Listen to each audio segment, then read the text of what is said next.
बिस्मिल्लाहिर्रहमानिर्रहीम। अस्सलाम वालेकुम। मैं हूं इमरान हैदर कमलाना। आज हम बात करेंगे बल्दियात पे।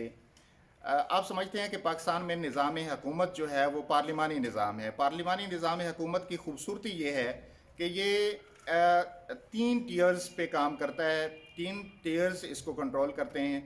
एक सेंट्रल सिस्टम है जिसमें आपकी ये कौमी असम्बली और सेनेट आ जाता है, और दूसरे नंबर पे प्रोविंशियल असम्बली है, सूबाई असम्बली, और तीसरे नंबर पे बल्दियात। अब बल्दियात में ये है कि आज हमने चूँकि बात भी बल्दियात पे करनी है, तो बल्दियात के हवाले से थोड़ी सी मैं तारीख में जाने से पहले थोड़ी सी डिटेल बता देता हूँ कि बल्दियात में जैसे बहुत से गांव मिलकर एक यूनियन कौंसिल बनाते हैं, बहुत सी यूनियन कौंसिल्स मिलकर एक तहसील कौंसिल बनाते हैं, और तहसील कौंसिल्स फिर मिलकर ज़िला कौंसिल बनाते हैं। तो बल्दियात का इलेक्शन जो है 1947 से लेकर 1958 तक हमारे पूरे सिस्टम में कोई ऐसा कानून पास नहीं किया गया, और जितने भी सिस्टम थे वो अंग्रेज़ों का बनाया हुआ जो कानून था उसके मुताबिक सिस्टम चलता रहा। अब पहली दफ़ा ये हुआ कि 1958 में जब अयूब खान ने इक़्तिदार संभाला, तो 1959 में उन्होंने लोकल गवर्नमेंट इलेक्शन करवाए। लेकिन उसका ड्रॉबैक ये था, जो नेगेटिव पहलू था वो ये था कि जितने भी वो चेयरमैन थे वो डीसीओ, डीपीओज और कमिश्नर्स के अंडर थे, उनको रिपोर्ट करते थे, और उसमें कोई आज़ादी नहीं थी। मतलब वो ब्यूरोक्रेसी के अंडर थे, ब्यूरोक्रेसी उनको कंट्रोल करती थी। फिर ये हुआ कि जुल्फ़िकार अली भुट्टो साहब का जो दौर था, उसमें जुल्फ़िकार अली भुट्टो साहब ने 1972 में एक people's local government ordinance pass किया, और फिर 1975 में people's local government act pass किया। लेकिन बदकिस्मती से उनको भी इम्प्लीमेंटेशन करवाने में नाकाम रहे, और भुट्टो दौर में भी कोई उसमें जो प्रोग्रेस है वो ना हो सकी।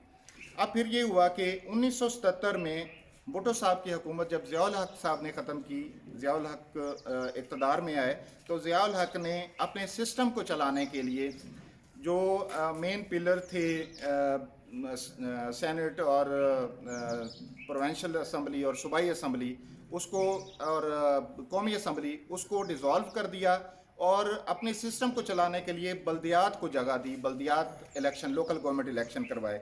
अब ज़ियाउल हक का जो दौर हुकूमत है, उन्होंने ये किया कि रूरल और अर्बन को अलहदा कर दिया। रूरल और अर्बन ये दो हिस्सों में तकसीम कर दिया।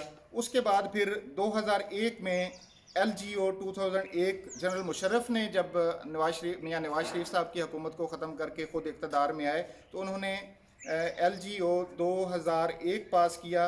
अब इन्होंने भी, मुशर्रफ ने भी, जो तीन टीयर्स थे उनमें से दो टीयर्स को ख़त्म कर दिया, जिनमें नेशनल असम्बली को भी ख़त्म कर दिया और सूबाई असम्बली को भी ख़त्म कर दिया। उन्होंने फिर अपना सिस्टम चलाने के लिए, गवर्नमेंट रन करने के लिए और निचली लेवल तक इक़्तिदार मुंतकिल करने के लिए एक यूँ समझे कि ज़बरदस्त किस्म का बल्दियात सिस्टम लेके आए ऑर्डिनेंस पास करके। तो उसमें ये हुआ कि जो इक़्तिदार था वो निचली सतह पर चला गया। यूनियन कौंसिल के पास भी बड़े इख्तियारात थे, तहसील कौंसिल के पास भी, तहसील नाज़िम जो था उसके पास भी बड़े इख्तियारात थे, ज़िलाई नाज़िम के पास भी बड़े इख्तियारात थे। बल्कि मैं ये कहूँ कि अगर ज़िले को सूबे का दर्जा दिया जाता तो ज़िलाई नाज़िम जो था वो सूबे का वज़ीर आला था। इतने उसके पास इख्तियारात थे। ब्यूरोक्रेसी जो जितनी भी थी वो नाज़मीन के अंडर थी, और नाज़मीन उनको कंट्रोल करते थे। ज़िलाई नाज़िम जो भी फैसला करता वो हतमी था, और इसी तरह तहसील नाज़िम जो फैसला करता वो हतमी था। हम देखते हैं कि हमारे जितने भी सिस्टम आए हैं बल्दियात के, उनमें से मुशर्रफ दौर के जो दो इलेक्शन तकरीबन उस दौर में हुए हैं, तो वो दोनों बड़े कामयाब रहे, और उसमें नाज़मीन के पास इतने वसाइल थे कि उन्होंने निचली लेवल तक, निचली सतह तक, टाउन लेवल तक और देहातों में भी बहुत से जो अच्छे काम हैं वो करवाए, तमीराती काम करवाए। तो इसमें अब इसको तारीख़ में हम मुशर्रफ दौर हुकूमत जो था वहाँ तक कवर करते हैं। इस पर आगे फिर नून लीग के दौर में भी इलेक्शन हुआ, उसकी तफसील हम इंशाल्लाह आने वाली किसी वीडियो में देंगे। लेकिन अब फिर आपको पता है कि आजकल चहमगोइयाँ हो रही हैं, और कल भी एक मीटिंग हुई है जिसमें कुछ डेट भी अनाउंस करने जा रहे हैं। इमरान खान साहब की हुकूमत है तो वो नए इलेक्शन, बल्दियात के इलेक्शन करवाने जा रहे हैं, और उसमें भी कभी हम सुनते हैं कि कुछ तब्दीलियां आ रही हैं, और कभी वो पिछले दिनों जो आर्डीनेंस एक पास हुआ है तो उसी को लेके चलते हैं। अब जो इलेक्शन, इसने सेक्रेटरी ने जो रिपोर्ट दी है, सेक्रेटरी इलेक्शन कमीशन ने कहा है कि टोटल इस वक्त, चूँकि सूबाई असम्बली और कौमी असम्बली के जो इलेक्शन होते हैं वो भी बहुत महंगे तरीन होते हैं, और इस कौम के टैक्स का जो पैसा है अरबों में वो उस पर लग जाता है। तो अब बल्दियात का जो इलेक्शन है वो भी एक राउंड अबाउट फिगर जो उन्होंने दिया है, तो वो 18 अरब का फिगर दिया है कि तकरीबन 18 अरब रुपया इस कौम का इस इलेक्शन पे लगेगा।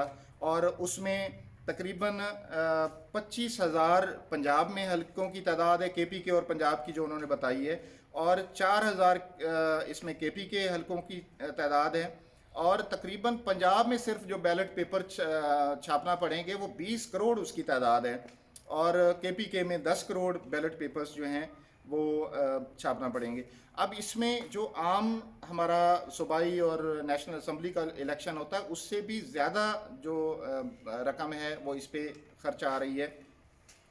तो इसकी अभी तक कोई कंफर्म डेट नहीं है, लेकिन ये है कि आने वाले दिनों में इंशाल्लाह इस पे भी जैसे ही कोई हतमी डेट आती है और कोई नई बात सामने आती है तो हम इंशाल्लाह इस पे आपको बाखबर करेंगे और आपको आगाह करेंगे। तो बहुत शुक्रिया जी।